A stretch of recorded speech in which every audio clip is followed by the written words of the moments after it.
எனக்கு நான் ஐஏஎஸ் ஆகிற வரையும் எனக்கு பெருசாக உதவிகள் யாருமே கொடுத்தது கிடையாது. நானே கஷ்டப்பட்டு ஒரு சிரமம் வருதா, இறைவன் சிரமத்தை கொடுக்குறாரு. ஆனால் அதை எப்படி நம்ம வந்து சிரமத்திலிருந்து மீண்டு வருவது அப்படிங்கிறதுக்கான வாய்ப்புகளும் கொடுத்துருக்காரு. நம்ம வந்து வறுமைங்கிறது வந்து பெருமை நினைக்கணும். எனக்கு வறுமை வந்துருச்சு, எனக்கு கஷ்டமாக இருக்குது, ஏன் நம்ம நினைக்கணும்? இப்போ வந்து பணம் உள்ளவங்க வந்து நம்ம வந்து நான் வந்து இப்போ பெருமையாக நினைக்கிறாங்கல்ல, என்கிட்ட பணம் இருக்குன்னு நம்மள்ட்ட சொன்னால் என்கிட்ட ஏழ்மை இருக்குன்னு சொல்கிறது என்ன தப்பு இருக்கு? முடியாதுங்கிற எண்ணங்கள் தான் மனசில் இருக்கணும். அதை வந்து நீங்கள் ரிமூவ் பண்ணிட்டீங்கன்னா எதிர்காலத்தில் நம்ம வந்து வாழ்க்கையில் முன்னேறி போயிட்டே இருக்கலாம். நிறைய பேர் என்னுடைய ஆடியன்ஸ் பார்த்தீங்கன்னா என்ன மாதிரியே இருக்கிறத பார்த்தேன். அது நான் வந்து மிரரை பார்ப்பேன். நான் வந்து சின்ன வயசில் காலேஜ் படிக்கும்போது என்ன எனக்கு மனசில் இருந்துச்சோ அதை அப்படியே ரிஃப்ளெக்ட் பண்ணுவாங்க கமெண்ட்ஸில்.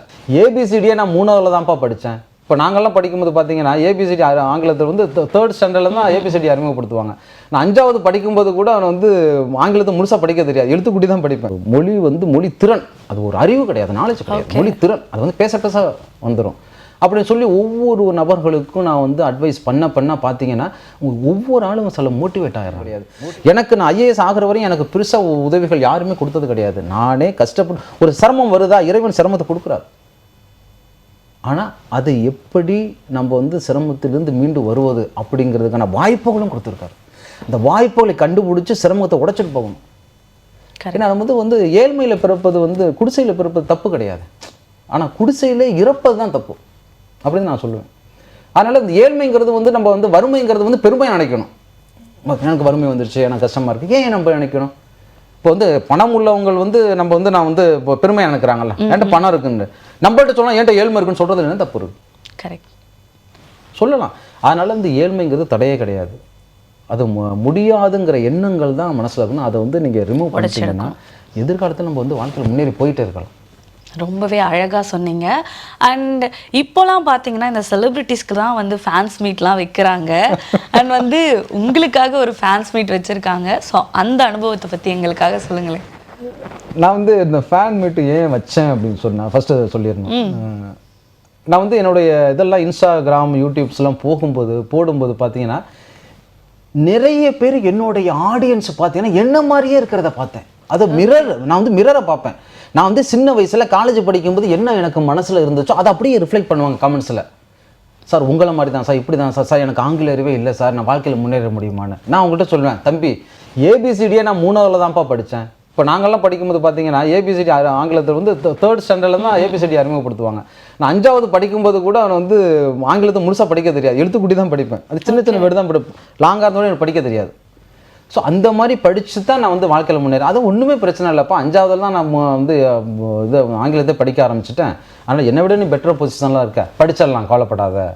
மொழி அறிவு வந்து ஒரு மொழி வந்து மொழி திறன், அது ஒரு அறிவு கிடையாது, நாலேஜ் கிடையாது, மொழி திறன். அது வந்து பேச வந்துடும் அப்படின்னு சொல்லி ஒவ்வொரு நபர்களுக்கும் நான் வந்து அட்வைஸ் பண்ண பார்த்தீங்கன்னா ஒவ்வொரு ஆளும் சில மோட்டிவேட் ஆகிடுறாங்க. மோட்டிவேட் ஆகும்போது அப்போ தான் வந்து என்னுடைய ஆடியன்ஸ் எல்லாமே கிராமத்திலிருந்து வாழ்க்கையில் முன்னேற துடிக்கக்கூடிய இளைஞர்களை தான் நான் பார்த்தேன். சரி, இவர்களுக்கு வந்து நம்ம வாழ்க்கையில் ஏதாச்சும் செய்யணும் அப்படின்னு சொன்னால் ஒரு வந்து விர்ச்சுவல் வேர்ல்டில் வாழ்ந்துட்டு இல்லாமல் ஒரு ரியாலிட்டியை காட்டணும்னு வச்சுங்களேன். ஸோ அவங்களுக்கு வந்து அந்த மோட்டிவேஷன்ஸ் அதிகமாக இருக்கும்.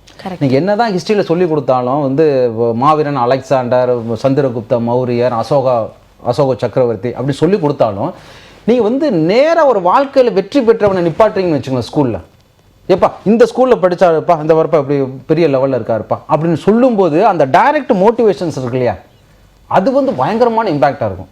ஓகே, நம்ம ஜென்ரலாக இந்த சமுதாயத்தில் பார்த்தீங்கன்னா இல்லை டீச்சிங் மோட்டிவேஷன் தான் போயிட்டுருக்கு.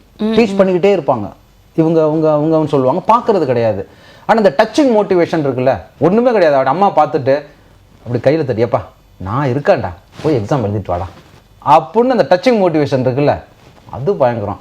அப்பா வந்து குழந்தைங்களை வந்து 10th படிக்கும்போது +2 முடிக்கும்போது காம்படிட்டிவ் எக்ஸாம் எழுதும்போது ஸ்கூல் காலேஜ் வரையும் இந்த எக்ஸாம் சென்டர் வரையும் வந்து விட்டுட்டு அப்படி திரும்பி பார்க்கும்போது கலக்கமாக இருக்கும்போது தட்டி கொடுத்துட்டு எப்பா நீ போயிட்டு வா, குலசாமி இருக்கார் பார்த்துக்குவாப்பா அப்படின்னு சொல்லி நான் இருக்கேன் நீ போயிட்டு வா அப்படி சொல்லி அனுப்புகிறாங்க. பார்த்தீங்களா அந்த டச்சிங், ஒரு சாதாரண ஒரு தோளில் டச் பண்ணி கொடுக்குறது, ஒரு கை கொடுக்குறது இட்ஸ் ஹையஸ்ட் மோட்டிவேஷன்ஸ். அதனால தான் இந்த ஃபேன் மீட்டு அப்படிங்கும்போது சரி நம்ம கனெக்ட் பண்ணுவோம், நேராக கனெக்ட் பண்ணி உங்களுக்கு நான் இதை செய்கிறேன் அப்படின்னு சொல்கிறதுக்காக தான் இந்த ஃபேன் மீட்னு நான் வந்து ஒரு இன்ஸ்டாகிராமில் தான் போட்டேன். ஓகே, கும்பல் நம்பும்போது எத்தனை பேர் வருவாங்கன்னு தெரியாது, அதனால் ரிஜிஸ்ட்ரேஷன் ஃப்ரீ அண்ட் கம்பல்சரின்னு போட்டேன்.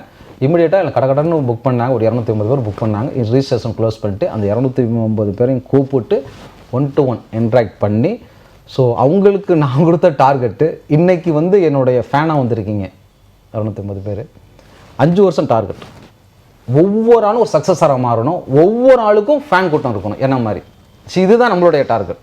ஓகே அப்படி சொன்னேன்.